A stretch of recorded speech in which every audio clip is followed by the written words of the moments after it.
Halo, Assalamualaikum warahmatullahi wabarakatuh. Selamat siang pemirsa. Senang sekali pada siang hari ini Anda kembali bisa menjumpai program Apa Kabar Indonesia Siang. Dan ini juga perdana ya, saya Fahada Indi menemani Anda di Apa Kabar Indonesia Siang bersama dengan Rehana Meizia. Selamat siang, Re. Siang. Gimana kabarnya, sehat ya? Alhamdulillah sehat. Ini gimana kabarnya? Sehat juga nih, tentunya senang juga menemani pemirsa. Nah, nanti kita akan memberikan serangkaian informasi penting dan juga menarik pemirsa dalam Apa Kabar Indonesia Siang. Ada informasi menarik apa saja, Re? Nanti kita akan update informasi dari Polda Metro Jaya. Kemudian juga ada dari KPK. Informasi-informasi viral juga ada nih, Indi. Benar sekali. Cocok banget untuk menikmati mungkin makan siang ataupun waktu istirahat Anda. Kita ke informasi pertama dulu pemirsa. Naas, sebuah mobil Pajero yang melintas di Jalan Raya Balong Bendo, Sidoarjo tiba-tiba tertimpa pohon tumbang. Beruntungnya pemirsa, sang pengemudi hanya luka ringan akibat terkena serpihan kaca.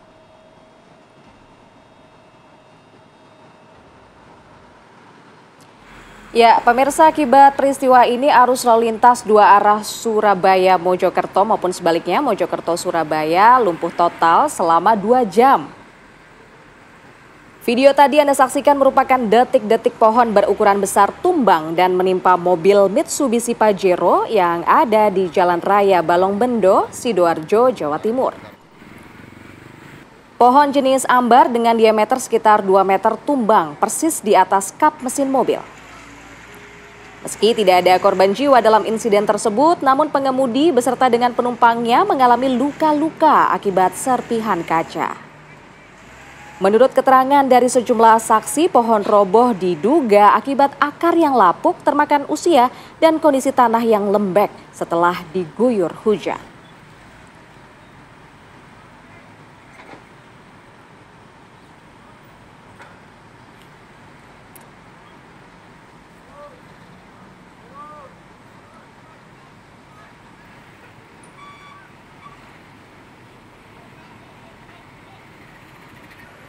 Ke kabar lainnya, pemirsa, diduga mengalami korsleting listrik di bagian mesinnya.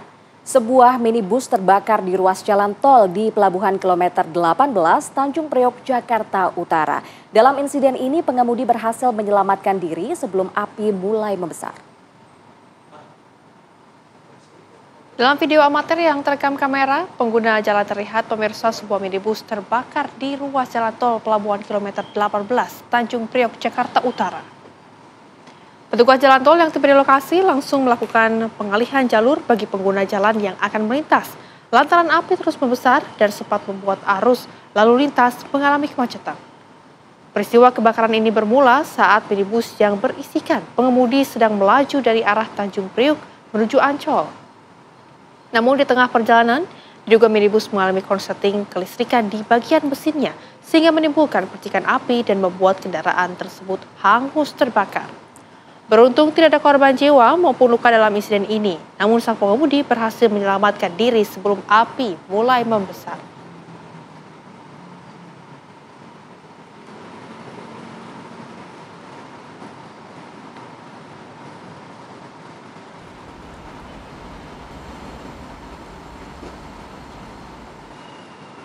Informasi lainnya untuk Anda pemirsa dari wilayah Padang, Sumatera Barat. Rombongan siswa SMA tertabrak kereta api di pintu perlintasan pada Kamis siang. Akibatnya pemirsa, 1 orang siswi meninggal dunia, sementara 6 lain yang menjalani perawatan di rumah sakit terdekat.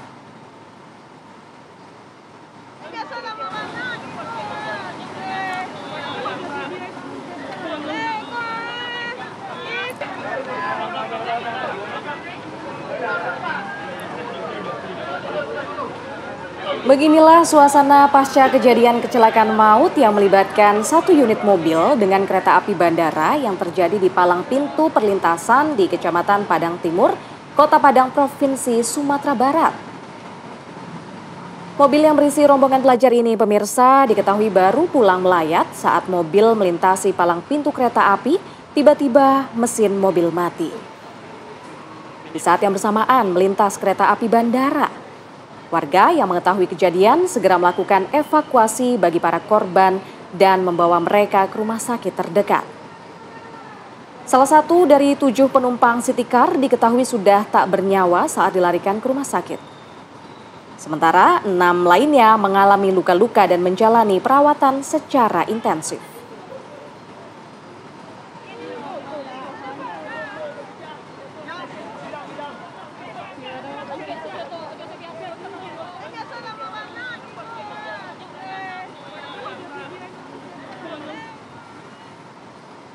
Baru menghirup udara bebas, seorang narapidana kembali ditangkap oleh anggota polisi karena melakukan aksi kejahatan modus tukar ATM di Bandara Soekarno-Hatta, Tangerang. Inilah pemirsa CCTV saat pelaku bersama komplotannya menggiring korban ke gerai anjungan tunai mandiri atau ATM di Terminal 1 Bandara Soekarno-Hatta. Pelaku yang berlagak sebagai WNA Brunei Darussalam berhasil meyakinkan korban, di mana sebelumnya iming-iming akan diajak bisnis elektronik dengan harga murah. Namun, untuk memulai bisnis, korban wajib memiliki tabungan, sehingga pelaku dan korban menunjukkan saldo ATM.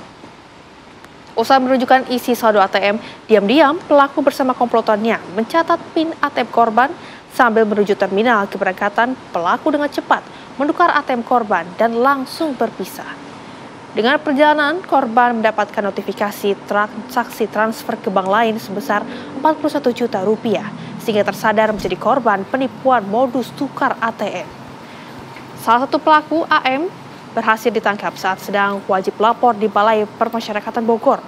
Polisi masih memburu pelaku lainnya, sementara AM dijerat pasal 378 tentang penipuan dan Undang-Undang ITE tentang transaksi elektronik dengan ancaman hukuman maksimal 3 tahun penjara.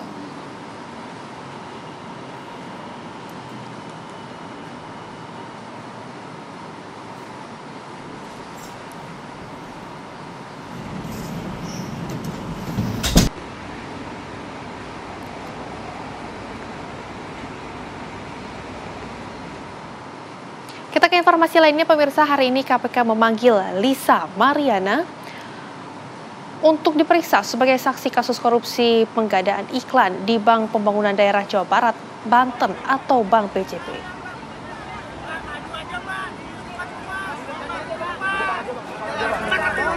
Lisa Mariana tiba di gedung KPK ditemani oleh kuasa hukumnya sekitar pukul 11.30 waktu Indonesia Barat.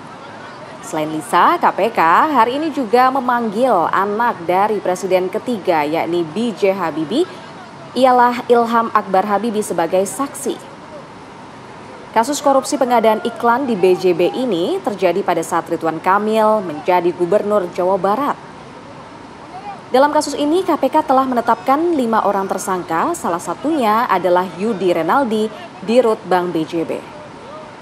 Perbuatan kelima tersangka telah menimbulkan kerugian negara hingga 222 miliar rupiah.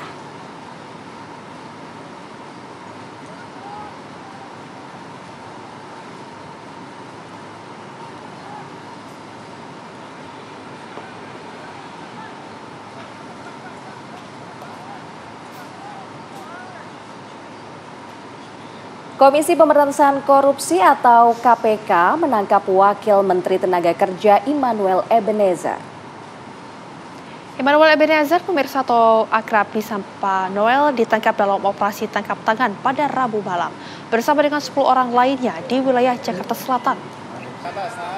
Noel saat ini masih menjalani pemeriksaan dari penyidik KPK yang memiliki waktu selama 1 kali 24 jam untuk memutuskan status sang wakil menteri yang sebelumnya dikenal relawan di kontestasi pemilihan presiden ini.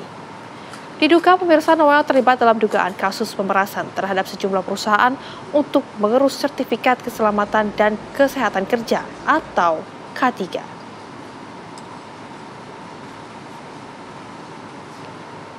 Informasi tersebut ada kegiatan di lapangan, saat ini teman-teman masih berproses, jadi kita sama-sama menunggu ya. Kami pasti akan update ya, kegiatan ini terkait dengan perkara apa, pihak-pihak siapa saja yang diamankan, tentu nanti kami akan update ke teman-teman. Jadi kita tunggu dulu. Ya nanti kami update, kita nanti update kembali ya. Ya nanti kami update. Ya nanti ya. Nanti kita update lagi. Ya. Nanti lah. Lokasinya deh Mas, ini dulu capaian kinerja dulu. Di Jakarta atau di mana Mas? Lokasinya dulu aja. Sementara lokasi di wilayah Jakarta. Pemirsa, KPK berhasil untuk mengumpulkan sejumlah kendaraan ini milik dari Ebenezer yang berkaitan dengan operasi tangkap tangan yang menyeret dari Wamenakar.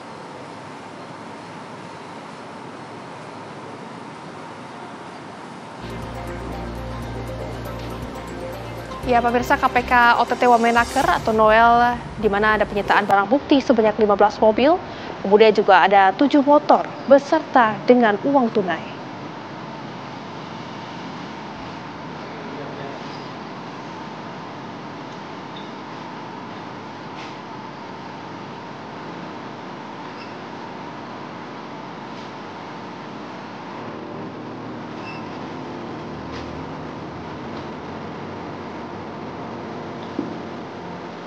Ya, dari OTT Wamenakar Noel ini pemirsa ada sejumlah barang bukti yang disita, di antaranya ada beberapa jenis mobil, di antaranya ada Jeep Country, Suzuki Jimny Little D, Hyundai Palisade, kemudian juga ada Mitsubishi Pajero Sport, ada BMW 3301, dan juga ada 2 mobil Toyota Corolla Cross dan juga Hilux.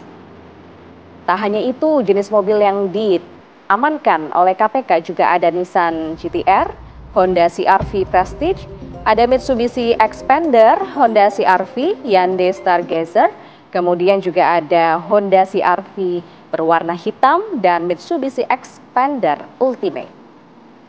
Adapun pemirsa, KPK OTT Wamenakar Noel ini penyitaan barang bukti lainnya adalah berupa jenis motor, di mana ada Ducati Street Fighter V45, Ducati Scrambler, Ducati Multistrada V4, Vespa putih, Vespa silver, Ducati SP dan juga Ducati Citadel S.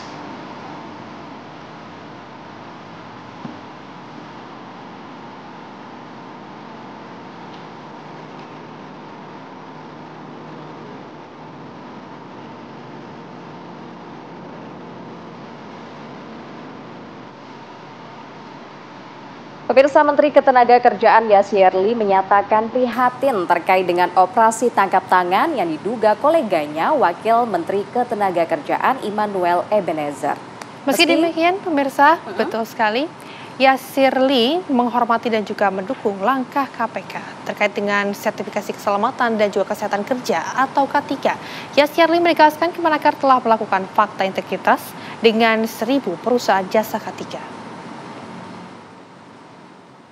Dan menyayangkan peristiwa dugaan tindak pidana korupsi yang saat ini sedang diproses oleh KPK.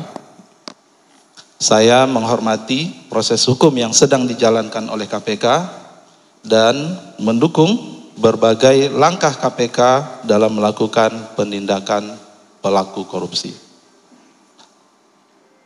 Bagi saya dan keluarga besar Kementerian Ketenagakerjaan, ini adalah pukulan yang berat, terlebih sejak saya dilantik menjadi Menteri Ketenagakerjaan atau dalam 10 bulan terakhir, saya sedang melakukan banyak pembenahan dan penataan khususnya terkait dengan integritas, profesionalisme, dan perbaikan layanan. Sejalan dengan arahan Presiden bahwa tidak ada toleransi atas perilaku koruptif, maka saya sudah meminta pejabat beserta jajaran di Kemenaker untuk menandatangani fakta integritas dan siap dicopot apabila melakukan tindakan korupsi. Khusus untuk Ya pemirsa, lalu bagaimana situasi terkini di gedung KPK? Kami akan ajak Anda untuk bergabung dengan rekan kami, ada Putri Sofia yang sudah berada di lokasi. Putri Sofia, silahkan dengan informasi terkini dari gedung KPK. Ya, setelah ditangkap pada operasi tangkap tangan Rabu malam lalu, pihak dari KPK atau Lembaga Antirasuah Komisi Pemberantasan Korupsi telah selesai melakukan pemeriksaan intensif kepada Wakil Menteri Ketenagakerjaan Immanuel Ebenezer dan juga 13 orang lainnya yang ikut tertangkap pada OTT tersebut. Yang mana tadi sempat disampaikan juga oleh juru bicara KPK, Budi Prasetyo, menyatakan bahwa pihaknya ini telah melakukan proses penetapan status hukum kepada Immanuel Ebenezer dan juga 13 orang lainnya sehingga pada siang hari ini memang sudah ada penetapan tersangka, namun memang untuk detail mengenai nama-nama dan juga jumlah tersangkanya ini akan disampaikan pada konferensi pers yang akan disampaikan oleh KPK kepada publik dan juga media yang akan diselenggarakan sekiranya siang dan juga sore hari ini. Yang mana dalam konferensi pers nanti juga akan dibeberkan begitu dari pihak KPK mengenai bagaimana detail konstruksi hukum ataupun konstruksi perkara yang ada pada OTT yang akhirnya menangkap Permenaker Noel dan juga 13 orang lainnya mengenai dugaan pemerasan kepada perusahaan-perusahaan terkait pengurusan dari sertifikasi K3.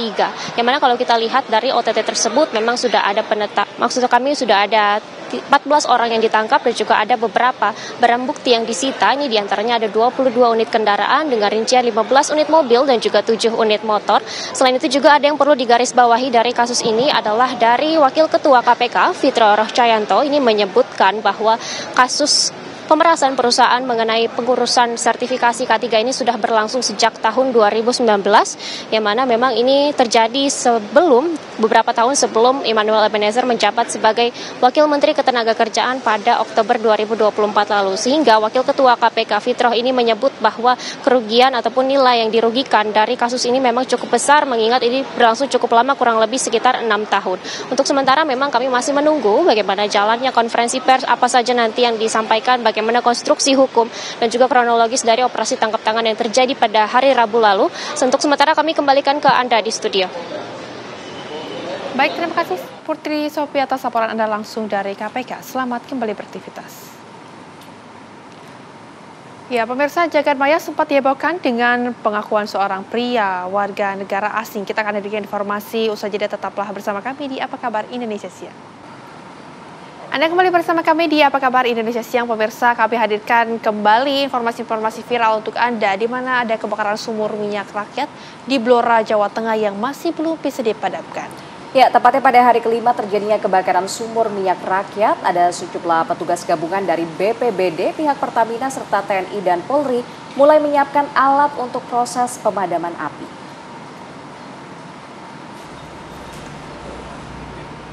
Berdasarkan keterangan dari pihak BPBD Blora, penanganan hingga hari kelima masih terfokus pada proses penanganan semburan. Sejumlah petugas menyiapkan peralatan dan kebutuhan seperti penampungan air yang nantinya akan digunakan sebagai penyuplai cadangan air saat pemadaman. Teknis pemadaman rencananya akan dilakukan dengan cara pembuatan tanggul secara memutar dan menyempit. Sedangkan tim gabungan dari Damkar, BPBD, dan Pertamina akan melakukan pemadaman dengan metode foam atau busa. Sementara itu, pemirsa, sejumlah petugas gabungan dari TNI dan Polri memasang rambu-rambu larangan untuk mengantisipasi hal-hal yang tidak diinginkan.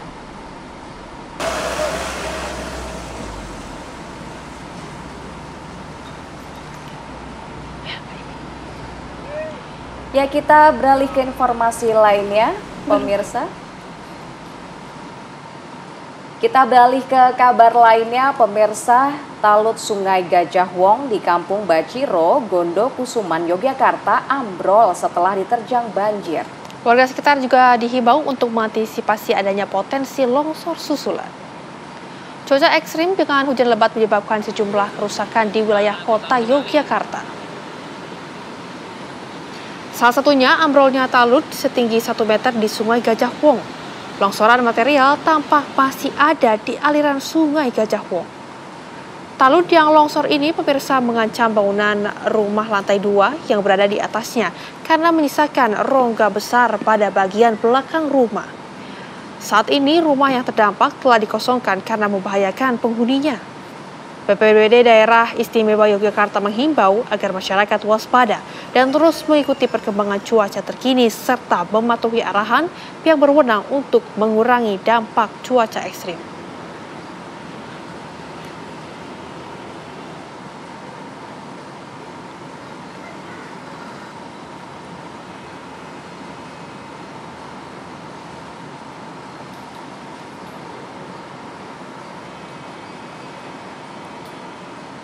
Informasi lainnya untuk Anda, pemirsa, dari wilayah Madura, bermunculnya spanduk bertuliskan "Selamat datang di Desa Maling" di Kabupaten Pamekasan, Madura, Jawa Timur, viral di media sosial. Adanya spanduk Desa Maling merupakan bentuk kekecewaan dari warga akibat sering kehilangan sepeda motor. Pemasangan spanduk terjadi di Dusun Pokapok di Desa Larangan Badung, maksud kami pemirsa, Kecamatan Palengaan, Pamekasan. Namun spanduk bertulis "Selamat datang di Desa Maling" itu hanya terpasang selama 2 hari. Dan kini digantikan dengan spanduk lain bertuliskan "Selamat datang di desa paling aman sedunia" dengan tagline "Aman bagi maling untuk mencuri dan dijamin tidak akan ketangkap". Warga pun mengaku spanduk dipasang sebagai bentuk kekecewaan lantaran sering terjadi kehilangan barang berharga seperti sepeda motor, dan mereka pun geram karena sudah 8 kali kasus pencurian motor terjadi namun pelaku belum juga terungkap. Wah, ternyata sarkas ya ini. Betul. Untuk para maling-maling di luar sana. Semoga tersindir sih supaya tidak maling lagi di desa itu ya, Rey. Jadi namanya ini Selamat Datang di Desa Maling tuh jangan sampai ada lagi gitu sesuai dengan namanya ya ini ya. Iya, betul.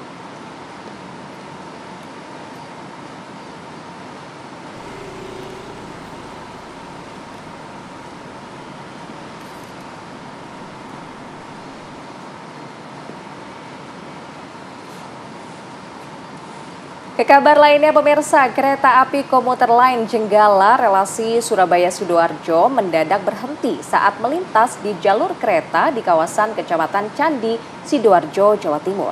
Kejadian ini pun terekam kamera penumpang dan viral di media sosial. Dalam video amatir yang terekam, pemirsa, penumpang kereta api tampak para penumpang ini panik dan berdesakan untuk keluar dari gerbong. Menurut keterangan penumpang, lampu dan mesin kereta ini tiba-tiba mati total.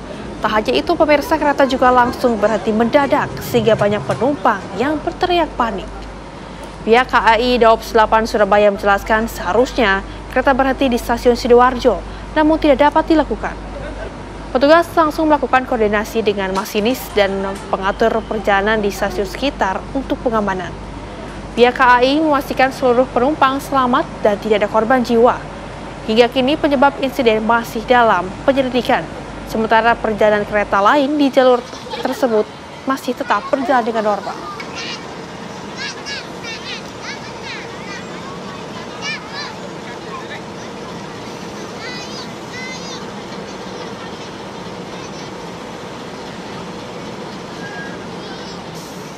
Informasi lain untuk Anda pemirsa dari wilayah Tangerang. Seorang pria mengaku ormas melakukan pembangkalan terhadap karyawan bengkel ban di Ciledug, Tangerang. Rekaman CCTV pemalakan tersebar di media sosial.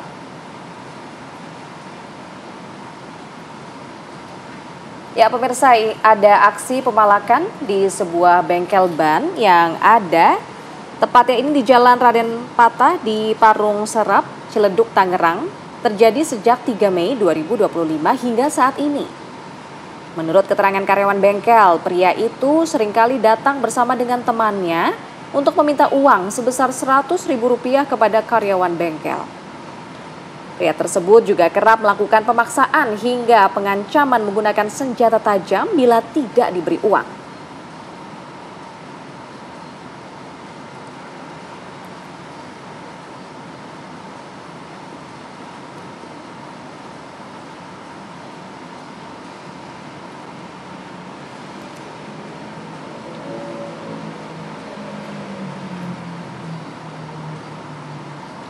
Ya, Rehana dan juga pemirsa, belakangan ini viral ya mengenai kisah miris dengan kondisi pelajar sekolah menengah pertama atau SMP yang ternyata belum lancar atau bahkan belum bisa membaca. Ya, video yang dibagikan seorang guru ini dan juga pemirsa saat menguji siswa SMP membaca viral di media sosial.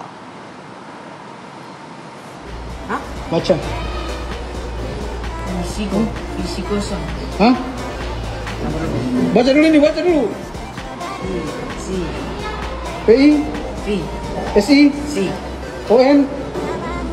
O tambah N. No. O dulu. On. On. This is Hah?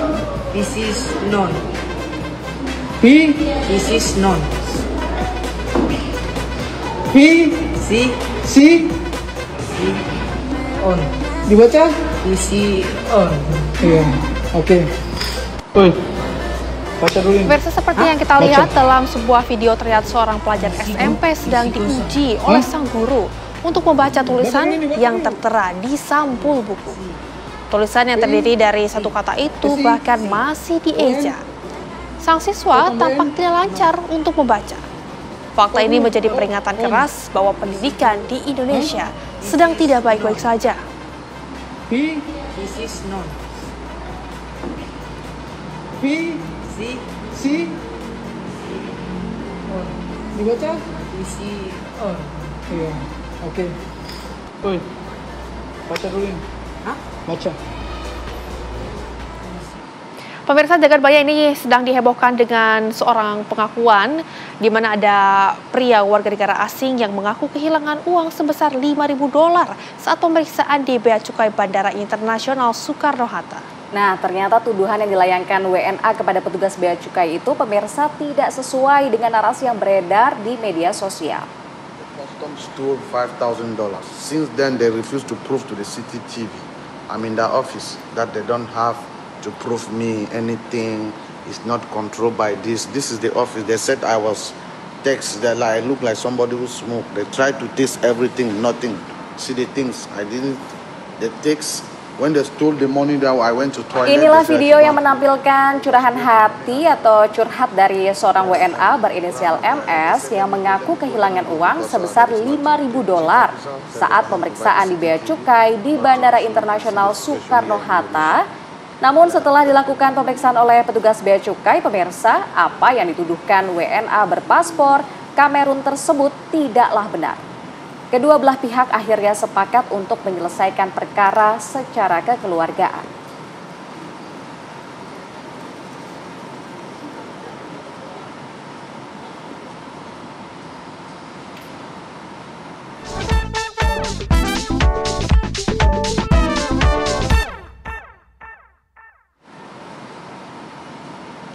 Pemirsa, mayat laki-laki yang ditemukan di area pesawahan Desa Nagasari, Kabupaten Bekasi, Jawa Barat, ternyata pemirsa merupakan kepala cabang pembantu Bank BUMN di kawasan Cempaka Putih, Jakarta Pusat. Kami akan hadirkan kabarnya sesaat lagi usai jeda. Tetaplah bersama kami di Apa Kabar Indonesia Siang. Anda kembali pemirsa di Apa Kabar Indonesia Siang. Kita ke kabar yang lainnya. Mayat laki-laki yang ditemukan di area persawahan di Desa Nagasari, Kabupaten Bekasi, Jawa Barat ternyata adalah kepala cabang pembantu Bank BUMN di kawasan Cempaka Putih, Jakarta Pusat. Ya, sehari sebelum jasadnya ditemukan, korban diculik sekelompok orang di sebuah parkiran minimarket.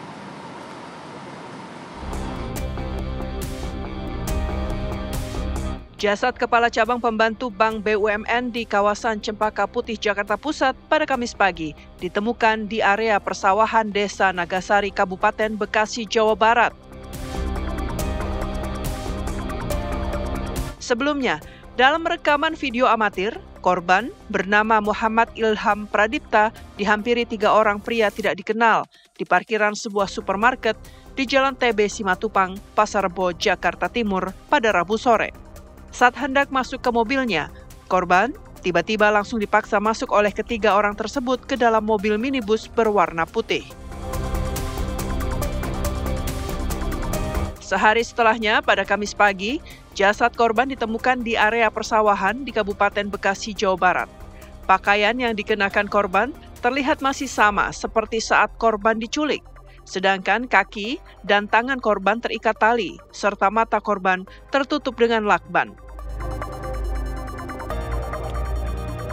Keluarga korban telah mengonfirmasi bahwa jenazah laki-laki yang ditemukan di area persawahan di Kabupaten Bekasi, Jawa Barat dipastikan adalah Muhammad Ilham Pradipta, kepala cabang pembantu Bank BUMN di wilayah Cempaka Putih, Jakarta Pusat. Awal ketahuannya itu ketika kakak saya, istri almarhum itu nelpon bahwa katanya almarhum itu diculik. Akhirnya kami konfirmasi, dapatlah CCTV yang benar gitu, almarhum itu diculik gitu. Jadi diculiknya itu di parkiran sebuah supermarket di daerah Pasar Rebo, Jakarta Selatan. Itu posisi sedang hujan dan posisi mobil penculiknya itu di sebelah mobil korban gitu. Itu memang diduganya dibuntuti atau gimana? Kami sih curiganya dibuntutin karena posisinya sebelah mobil korban. Saat kejadian itu kalau boleh tahu korban dalam keadaan bersama rekan kerjanya atau sendiri seorang diri atau? Bersama dengan pimpinannya, cuman memang beda kendaraan, jadi masing-masing gitu. Pada saat korban ke parkiran, jadi masing-masing gitu, dua mobil.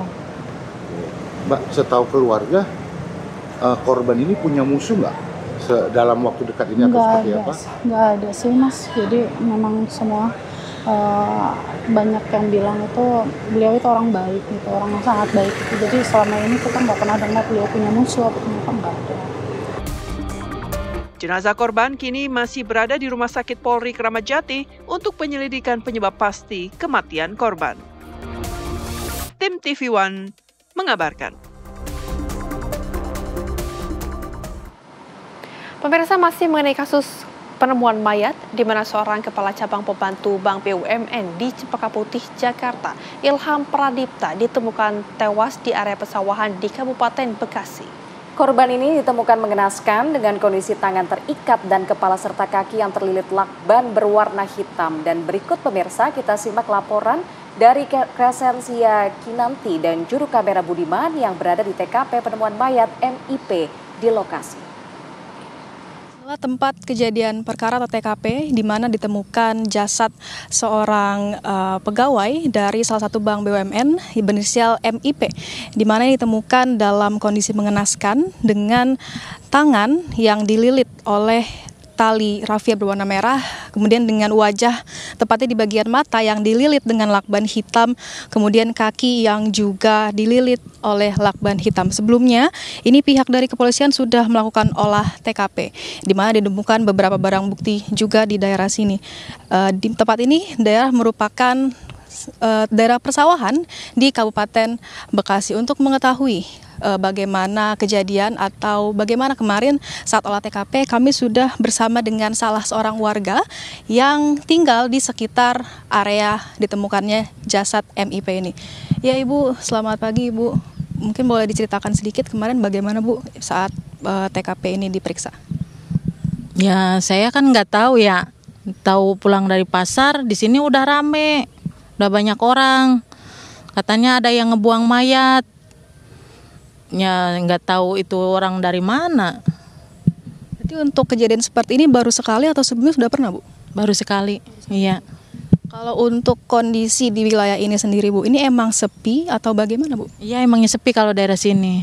Soalnya di sini kan jauh dari jalan raya, udah jalan kampung ini. Berarti untuk kegiatan warga di daerah sekitar sini tuh gimana Bu? Ya nggak ngaruh sih, biasa, iya. Ibu mungkin boleh ditunjukkan sedikit Bu, di mana tepatnya ditemukan jasad MIP kemarin Ibu? Itu di situ tuh tempatnya tuh ada yang lecak tuh di situ. Oh, yang di, iya, yang rumputnya itu yang lecak itu. Baik. Terima kasih ya Ibu. Ya, okay.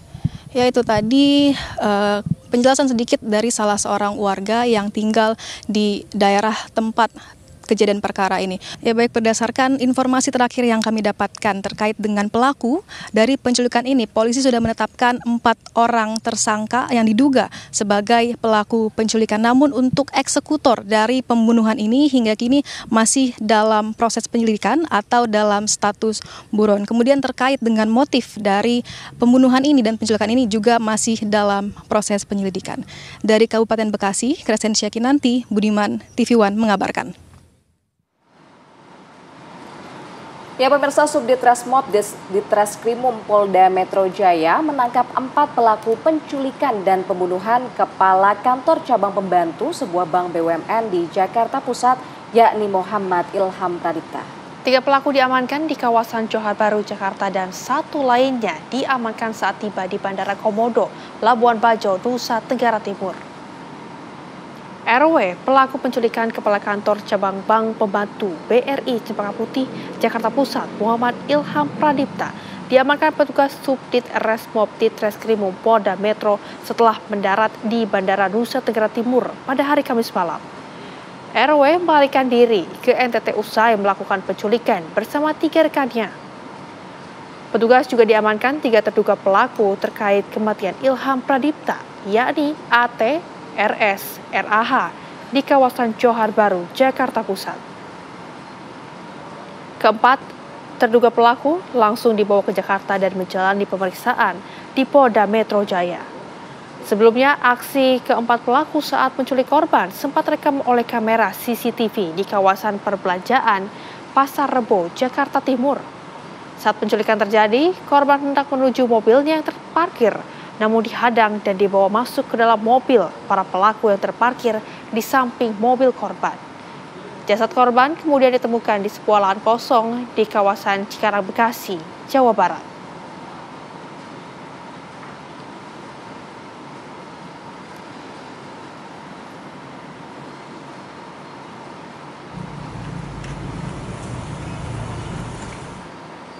Pemirsa, ratusan orang mengirimi pemakaman Ilham Pradipta yang merupakan Kepala Cabang Bank BRI di TPU Setu Gede Bogor, Jawa Barat yang menjadi korban penculikan pada hari Rabu kemarin.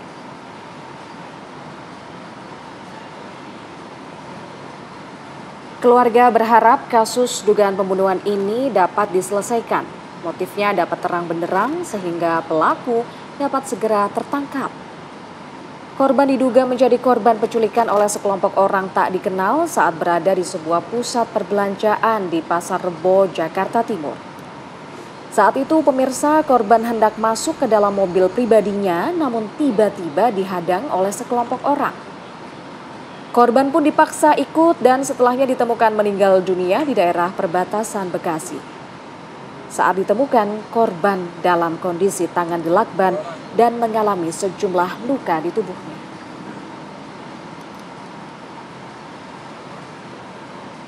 Teman-temannya juga kasih penilaian, suami saya itu orangnya baik, sangat baik, banyak kesaksiannya. Jadi harapan saya ketika pelaku udah ketemu, dihukum setimpal, berat-beratnya. Karena suami saya orang baik, tapi diperlakukan dengan cara tidak baik sampai kehilangan nyawanya. Itu aja sih. Polisi kan sedang bertugas nih, harapannya profesional di semua polisi seperti apa? Cepat diusut sampai tuntas sih. Cepat nangkap pelaku, terus ketahuan motifnya apa, otaknya apa. Karena kan selama ini kita masih bertanya-tanya, kenapa bisa suami saya yang kata orangnya baik, kok bisa diperlakukan tidak baik gitu. Sebelumnya pemirsa, salah satu pelaku pembunuhan ditangkap oleh aparat dari Polres Manggarai Barat saat berada di Bandara Internasional Komodo di Labuan Bajo, Manggarai Barat, Nusa Tenggara Timur. Terduga berinisial EW alias Eras ini menjadi salah satu komplotan yang menculik dan membunuh korban Muhammad Ilham Pradipta. Penangkapan itu dilakukan aparat Polres Manggarai Barat setelah mendapatkan informasi dari Polda Metro Jaya. Terduga pelaku melakukan penerbangan dari Jakarta ke Labuan Bajo. Dirinya langsung ditangkap saat turun dari pesawat. Usai ditangkap, terduga pelaku langsung diserahkan ke aparat Polda Metro Jaya dan pelaku dibawa ke Jakarta untuk proses hukum lanjutan.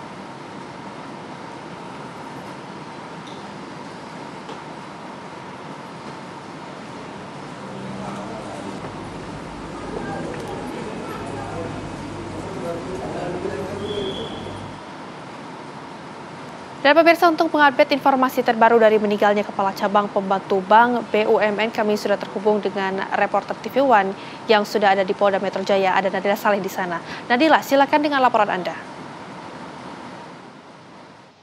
Baik Rehanana dan juga pemirsa, sampai dengan siang menuju sore hari ini kami masih menunggu bagaimana perkembangan resmi dari Polda Metro Jaya, dalam hal ini di Reskrim Polda Metro Jaya mengenai kasus ini. Konfirmasi terakhir kami dapatkan pada pukul 9.00 waktu Indonesia Barat melalui pesan singkat Kabid Humas Polda Metro Jaya yang menyebut bahwa sampai saat ini tim penyelidik masih berada di lapangan untuk menyelidiki secara lanjut bagaimana kasus ini sebenarnya terjadi, motif, kemudian apakah masih ada terduga pelaku lain yang masih diburu oleh penyidik Polda Metro Jaya ini masih didalami oleh Direskrimum Polda Metro Jaya. Kita ketahui bersama juga bahwa kemarin Direskrimum Polda Metro Jaya telah menangkap 4 orang terduga pelaku, 3 diantaranya ditangkap di Jakarta Pusat, kemudian 1 diantaranya ini ditangkap di Bandara Komodo NTT, Nusa Tenggara Timur. Terkait dengan hal ini yang sebenarnya masih ingin kami pastikan kepada penyelidik Polda Metro Jaya adalah apakah memang masih ada terduga pelaku lain yang masih diburu. Kalau kita dengarkan bagaimana konfirmasi sebelumnya dari Kasubdit Reserse yang sebelumnya memang telah menyampaikan terkait kasus ini, Kasubdit Reserse Mobile yang menyebutkan bahwa masih ada 1 buron yang merupakan salah satu eksekutor dari kasus ini. 4 terduga pelaku yang telah ditangkap memang telah ditahan di Polda Metro Jaya untuk diambil keterangannya dan kemudian untuk didalami apa saja peran-peran dari keempat terduga pelaku ini yang memang sampai dengan siang hari ini menuju sore kami masih menunggu konfirmasi tersebut. Apa motifnya, apakah masih ada tersangka lain yang kemudian masih diburu oleh penyelidik Polda Metro Jaya, kemudian bagaimana peran-peran dari para tersangka tersebut, kemudian bagaimana kronologi penangkapan yang dilakukan oleh tim penyelidik Direskrimum Polda Metro Jaya ini yang masih kami tunggu pendalamannya. Dan kita juga sudah ketahui bersama bahwa sampai saat ini sudah tersebar di media sosial maupun di media lainnya bahwa bagaimana kronologi penculikan dan juga pembunuhan yang dilakukan oleh kepada korban yang merupakan salah satu kepala cabang BRI yang ada di Jakarta Pusat begitu. Memang sampai saat ini dari Direskrimum Polda Metro Jaya masih mendalami hal tersebut dan berdasarkan CCTV yang memang sudah beredar yang memperlihatkan kronologi terjadi, yaitu pada hari Rabu 20 Agustus 2025 kemarin korban berada di salah satu bangunan di Pasar Rebo Jakarta Timur, di mana ketika ia keluar dari bangunan tersebut menuju ke mobilnya yang berwarna hitam, di samping mobilnya ada sebuah mobil berwarna putih. Ini dia kemudian ditangkap oleh beberapa orang dari mobil berwarna putih tersebut, kemudian dimasukkan ke dalam mobil tersebut. Dan pada perkembangannya kemudian kemarin Kamis 21 Agustus 2025 korban kemudian diketahui meninggal dunia dan ditemukan di Bekasi, Jawa Barat. Sampai saat ini hal yang paling kita nantikan adalah apa sebenarnya motif dari pelaku menculik kemudian membunuh salah satu kepala cabang BRI tersebut. Ini yang masih terus kami dalami dan ini juga yang masih terus kami nantikan dari Direskrimum Polda Metro Jaya. Informasi yang sebenarnya beredar di Polda Metro Jaya saat ini adalah bahwa Kabid Humas Polda Metro Jaya pada hari ini akan menyampaikan bagaimana rilis perkembangan dari kasus ini. Tapi sampai dengan siang hari ini kami belum mendapatkan konfirmasi pasti waktunya dan kita akan nantikan bersama-sama rekan-rekan. Ya Nadila, apakah ada informasi awal mengenai siapa saja sebenarnya pelaku atau terduga pelaku yang sudah diamankan oleh pihak kepolisian? Apakah para terduga pelaku ini memiliki hubungan pertemanan dengan korban atau bagaimana Nadila? Oke, sejauh ini kami dari awak media masih mendapatkan informasi terkait inisial dari keempat terduga pelaku tersebut. Yang diantaranya yaitu inisial AT, RS, RAH, kemudian RW yang ditangkap di Bandara Komodo, Nusa Tenggara Timur. Terkait dengan apakah mereka memiliki hubungan dengan korban itu sendiri, ini yang masih kami dalami rekan-rekan. Karena sampai saat ini perkembangan terbaru mengenai kasus ini yang disampaikan terakhir adalah kemarin di tanggal 21 Agustus 2025 oleh Kasubdit Reserse Mobile yang disampaikan kepada awak media, itu pun melalui pesan singkat melalui WhatsApp. Sehingga pendalaman mengenai peran dari para terduga pelaku, kemudian bagaimana hubungan terduga pelaku dengan korban, ini masih kita nantikan perkembangan resmi dari penyelidik Polda Metro Jaya. Fada. Baik, Nadila, kira-kira kapan pihak dari Polda Metro Jaya akan melakukan konversi pers terkait dengan kasus ini? informasi terakhir yang kami dapatkan ini sebenarnya informasi yang beredar dari kami awak media di lapangan bahwa pada hari ini Humas Polda Metro Jaya akan memberikan keterangan resmi terkait perkembangan kasus ini. Namun sampai dengan siang hari ini kami belum mendapatkan ya tanda-tanda apakah memang akan dilakukan pada hari ini, karena informasi atau konfirmasi terakhir dari Kabid Humas Polda Metro Jaya dari Syam menyebut bahwa sampai pada hari ini penyelidik Polda Metro Jaya masih berada di lapangan untuk melakukan pendalaman apakah memang nantinya konferensi pers terkait kasus ini akan disampaikan usai penyelidik menyampaikan laporan kepada Humas Polda Metro Jaya, baru Humas Polda Metro Jaya menyampaikan kepada awak media. Ini yang masih kita nantikan kepastian waktunya. Bisa pada siang hari ini, bisa sore nanti, ataupun bisa besok hari. Rekan-rekan. Ya, Nadila, kita dan tentunya juga pemirsa di rumah ya akan menantikan keterangan resmi yang akan dilakukan atau disampaikan oleh kepolisian dari Polda Metro Jaya. Terima kasih atas laporannya Nadila Saleh langsung dari Polda Metro Jaya. Ya pemirsa, selama 2 tahun terakhir kisah pilu dialami oleh satu keluarga yang harus tinggal di sebuah rumah tanpa atap. Bukan di pelosok desa, namun bangunan rumah ini berdiri berada di tengah kota. Informasinya akan kami hadirkan saja, tetaplah bersama kami di Apa Kabar Indonesia Siang. Ya pemirsa, Anda kembali di Apa Kabar Indonesia Siang. Dalam rangka memeriahkan kemerdekaan Republik Indonesia ke-80, para pegawai Satuan Polisi Pamong Praja Bangkalan beserta dengan unit damkar merayakan Hari Kemerdekaan dengan cara yang unik. Ya, ini adalah lomba menarik mobil damkar nih, Fada dan juga pemirsa, di mana dengan berat 11 ton di halaman kantor Merdeka. Satu mobil damkar ini pemirsa ditarik oleh 8 orang secara bersamaan yang terdiri atas campuran laki-laki dan perempuan dalam satu kelompok. Karena bobot kendaraan ini yang sangat berat, maka lomba ini pun membutuhkan kekompakan dan kecepatan dari masing-masing individu dalam kelompok. Kecepatan kelompok menarik beban mobil damkar di garis finish yang telah ditentukan dihitung dan menjadi penilaian pemenang. Para peserta sangat antusias mengikuti lomba tarik mobil damkar ini karena selalu unik, juga untuk mempererat kekompakan tim dalam menjalankan tugas sehari-hari.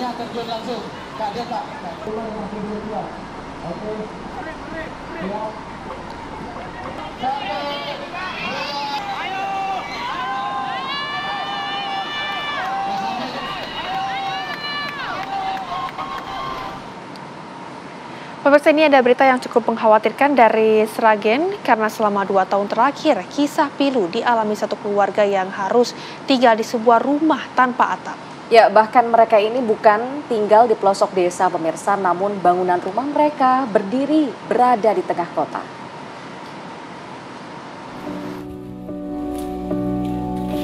Dari 3 kamar yang ada, hanya ada 1 kamar yang dapat digunakan. Disitulah Asih bersama keluarganya tidur dan menyimpan pakaian hingga buku sekolah anak. 2 kamar lainnya tidak dapat digunakan hingga ditumbuhi rumput liar. Di dapurnya pun tidak ada tabung gas. Hanya ada tungku berbahan kayu di belakang rumah. Rumah setengah jadi itu dibangun oleh Asih dan keluarga dengan mendapatkan bahan material diberikan oleh kakak dan adiknya 2 tahun silam. Asih memiliki 3 orang anak. Anak sulungnya sudah berkeluarga. Anak kedua sudah bekerja di Solo. Dan tinggallah anak bungsunya. Ketika hujan deras mengguyur, terkadang mereka harus mengungsi ke rumah saudaranya yang tinggal berdekatan. Penerangan pun masih menyambung ke listrik rumah kakaknya karena belum memiliki sambungan listrik mandiri. Asih begitu sahabat akrabnya, sehari-hari bekerja sebagai penjual es teh bergantian dengan sang suami. Dari hasil penjualan, Asih mengaku hanya cukup untuk makan sehari-hari. Meski begitu, dirinya juga mengusahakan untuk menabung meski hanya Rp5.000 per hari. Asih mendambakan ingin melanjutkan pembangunan dan memiliki rumah sendiri, lengkap dengan pintu dan jendela. Kemana lagi mau ngontrak ya? Ibu suku daripada kita gak ngontrak ya, kita ya apa adanya aja lah. Yang penting kita tidur gitu, nggak ngontrak. Terbangkan ya kita minta sama adik sama kakak, aku tak tidur dengan aku ya gitu. Baru ya gak apa-apa, ya, wah misalnya anakmu itu kan nggak ada pintunya sama sekali. Kini rumahnya sedang diupayakan mendapatkan bantuan dalam program Kampung Bebas Rumah Tidak Layak Huni. Dari Sragen, Jawa Tengah, Mahfira Putri, TV One mengabarkan.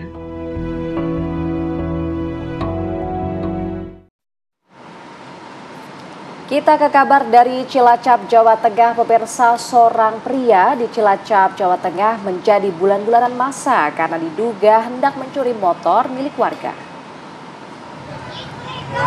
Menurut pihak kepolisian, kejadian ini bermula saat salah satu warga yang tengah berbelanja ke warung lupa untuk membawa kunci motor. Pelaku yang melihat kunci menggantung di motornya langsung berusaha membawa kabur motor tersebut. Warga yang mengetahui motor yang dicuri berteriak meminta tolong dan mengejar pencuri tersebut. Warga yang ada di lokasi pun pemirsa akhirnya berhasil untuk menangkap dan juga menghakimi terduga pelaku.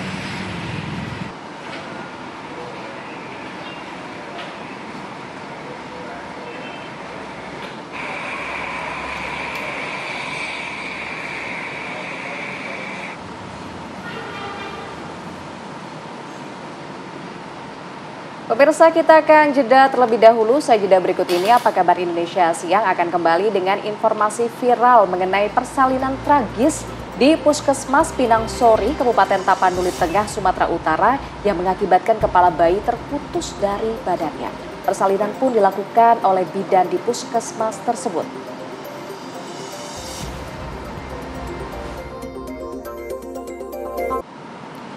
Anda kembali bersama kami di Apa Kabar Indonesia Siang. Pemirsa, viral persalinan tragis di Puskesmas Pinang Sori, Kabupaten Tapanuli Tengah, Sumatera Utara yang mengakibatkan kepala bayi terputus dari badannya. Ya, dan persalinan ini dilakukan oleh bidan di Puskesmas tersebut pada tanggal 18 Agustus 2025 yang lalu. Kasus dugaan malapraktik mencuat di Kabupaten Tapanuli Tengah, Sumatera Utara. Setelah viral di media sosial, seorang ibu yang melahirkan dengan kondisi tragis, kepala bayi terputus saat proses persalinan. Peristiwa terjadi pada 18 Agustus 2025. Pasien berinisial FJN berusia 38 tahun datang ke Puskesmas Pinang Sori karena hendak melahirkan. Sebelum proses persalinan, bidan melakukan pemeriksaan denyut jantung janin, namun denyut jantung tak terdengar.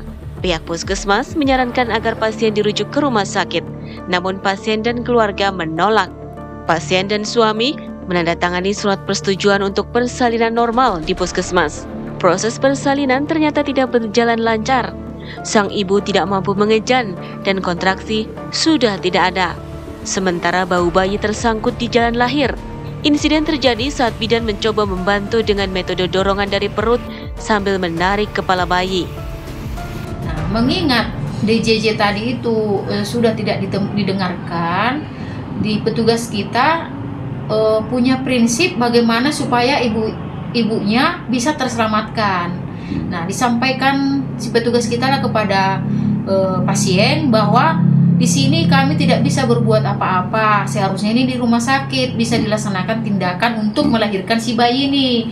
Nah, tapi ibu karena menolak, biarlah kami pimpin persalinan ibu, tapi dengan konsekuensi siap menanggung risiko dengan apapun yang terjadi, karena ini ibu harus kita selamatkan dengan segera, ya kan? Kemudian si petugas kita juga memberikan surat informed consent namanya ya, persetujuan pemberian persalinan. Atas kasus tersebut, Irawan, suami pasien, melapor ke Polres Tapanuli Tengah. Polisi telah memeriksa 4 orang bidan Puskesmas Pinang Sori, termasuk kepala puskesmas. Ya, kami sudah menerima laporan pada hari Selasa oleh orang tua korban, yaitu ayahnya.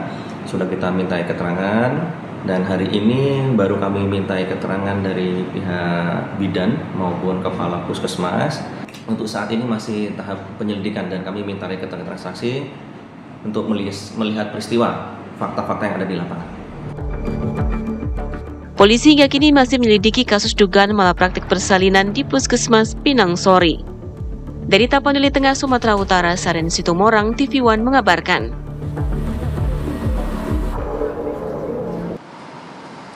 Kita beralih ke kabar lainnya, pemirsa, mengenai sungai yang membentang di wilayah Bekasi Selatan yang akan diubah menjadi kawasan wisata air dan diharapkan bisa menjadi ikon baru Kota Bekasi. Pemerintah Kota Bekasi dan pemerintah Jawa Barat menyiapkan langkah besar untuk menghidupkan Sungai Kalimalang. Gubernur Jawa Barat Deddy Mulyadi serta Wali Kota Bekasi Tri Ardianto meletakkan batu pertama dalam pembangunan kawasan wisata air di Sungai Kalimalang, Kota Bekasi, Jawa Barat. Rencananya pemirsa akan meliputi pembangunan jembatan baru yang menghubungkan Jalan Ahmad Yani ke Grand Metropolitan Mall sepanjang 2 km hingga ke Kota Bintan, Bekasi Barat. Jembatan yang akan dibongkar dan diubah menjadi model lengkung dengan anggaran 36 miliar rupiah sehingga kapal wisata bisa melintas di bawahnya. Kalimalang tak hanya difokuskan sebagai wisata, namun juga diproyeksikan jadi jalur transportasi air menuju Jakarta.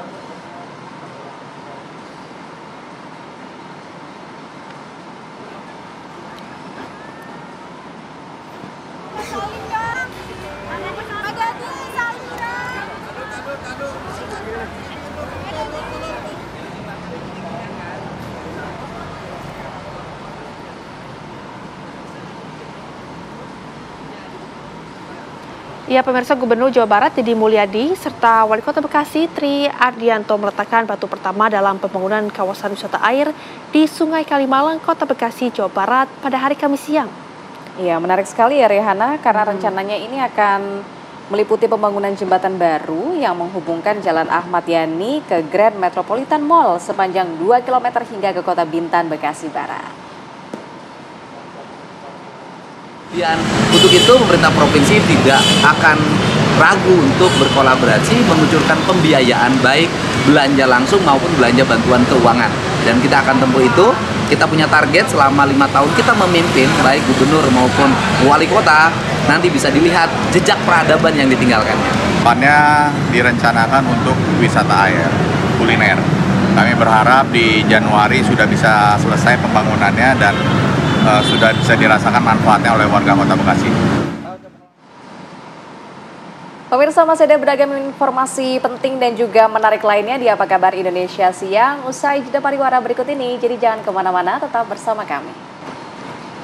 Ya, Anda masih bersama kami pemirsa di Apa Kabar Indonesia Siang. Insiden kericuhan terjadi saat Kementerian Lingkungan Hidup akan melakukan penutupan total terhadap pabrik smelter di wilayah Cawilan, Kabupaten Serang, Banten.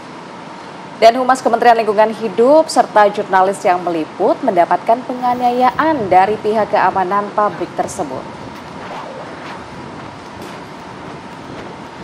Ketegangan terjadi saat Humas KLH dan wartawan hendak memasuki area pabrik dengan sejumlah orang yang berjaga di perusahaan itu.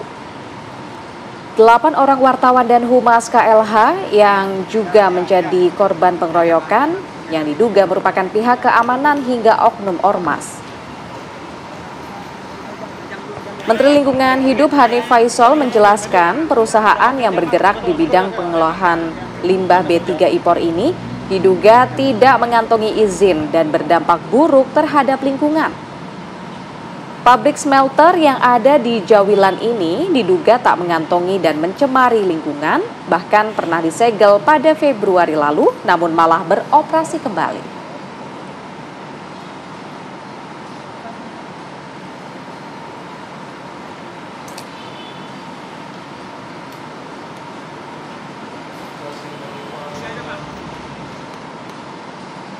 Dan pemirsa, informasi tadi harus mengakhiri jumpa kita dalam program Apa Kabar Indonesia Siang. Saya Fahada ini. Dan juga saya Rahana Maizia, mewakili segenap yang bertugas. Izin pamit undur diri, terima kasih dan sampai jumpa.